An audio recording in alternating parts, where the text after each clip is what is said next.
Hello, coin enthusiasts and collectors.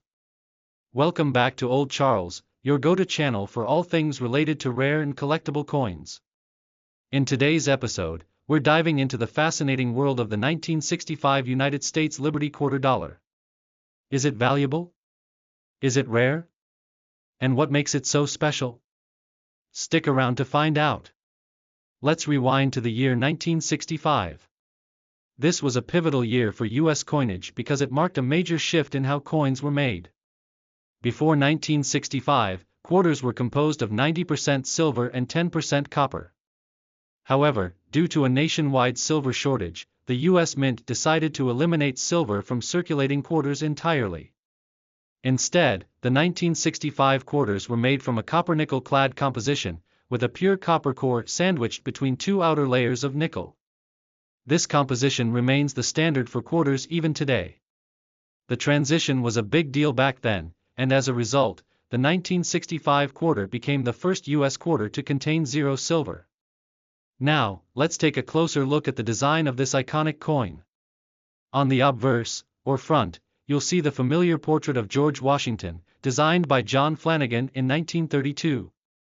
This design was originally created to honor the 200th birthday of George Washington and has been used on quarters ever since. On the reverse, or back, there's the image of a majestic bald eagle holding arrows and an olive branch, symbolizing strength and peace. The words, United States of America and quarter dollar are inscribed around the edges, along with the phrase e pluribus unum, meaning out of many, one. In 1965, quarters were struck at two mints, the Philadelphia Mint and the Denver Mint. However, here's an interesting fact: 1,965 quarters have no mint mark. Why? Because the U.S. Mint removed mint marks from all coins between 1965 and 1967 to discourage hoarding during the coin shortage. This means that whether your 1965 quarter was minted in Philadelphia or Denver, it will look identical, no mint mark at all. Now, let's talk about value, what you've all been waiting for. First off, if you have a standard 1965 quarter in circulated condition, it's worth 25 cents. That's right, most 1965 quarters don't carry any extra value because billions were made, and they're still very common today. However, there are exceptions. If you have a 1965 quarter in uncirculated condition, one that looks brand new and shiny, it could be worth around $2 to $10, depending on its condition and luster. Coins graded by professional services like PCGS or NGC can fetch even higher prices if they're in pristine condition.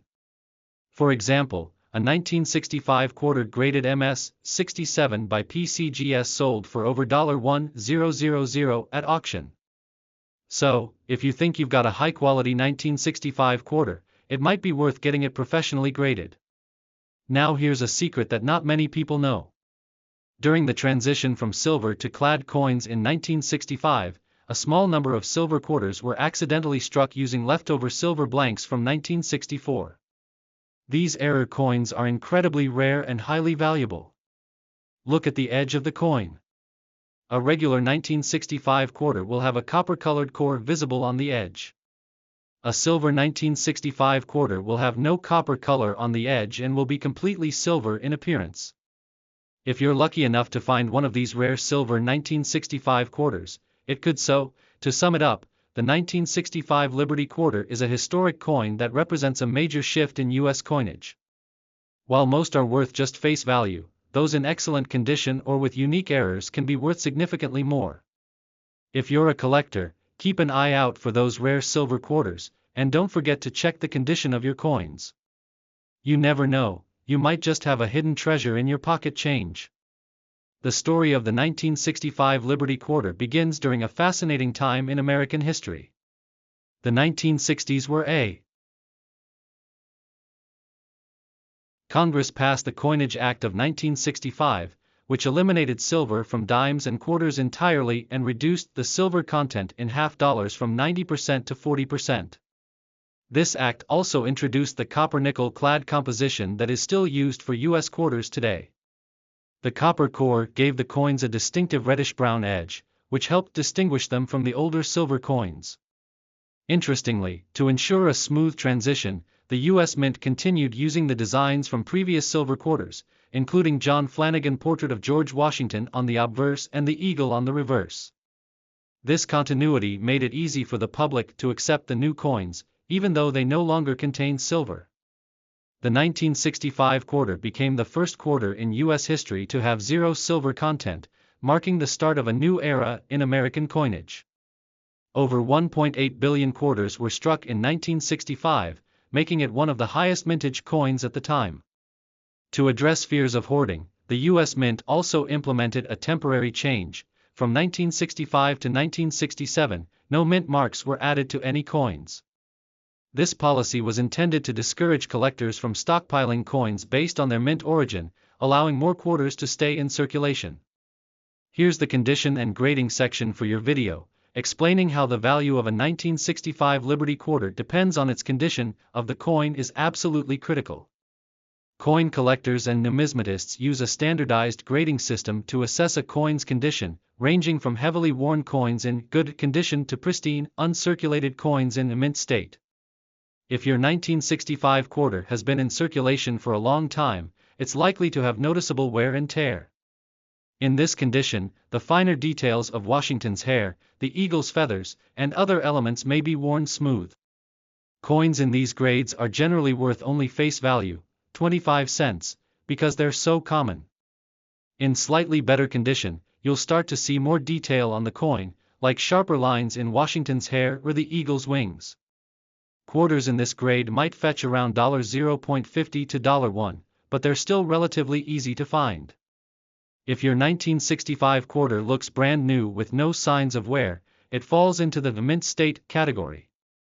These coins are graded on a scale from MS-60 to MS-70, with MS-70 being perfect and flawless. Coins in mint state condition are significantly more valuable. An MS-63 or MS-64 1965 quarter could be worth around $5 to $10, while higher grades like MS-67 can sell for hundreds to thousands of dollars at auctions. In fact, a 1965 quarter graded MS-67 Plus by PCGS once sold for over $1,300. On high-grade coins, the individual strands of hair will be crisp and well-defined. Look at the wings and tail. On an uncirculated coin, the feathers should be sharp and clear. Uncirculated coins will have a natural shine or cartwheel effect that reflects light evenly across the surface. If your coin has scratches, discoloration, or damage, its value will drop significantly, even if it's technically uncirculated. If you believe you have a high-grade 1965 Liberty quarter, it's worth considering professional grading. Companies like PCGS, Professional Coin Grading Service, and NGC, Numismatic Guarantee Company, will grade and authenticate your coin, which can increase its value significantly when selling to collectors or at auction.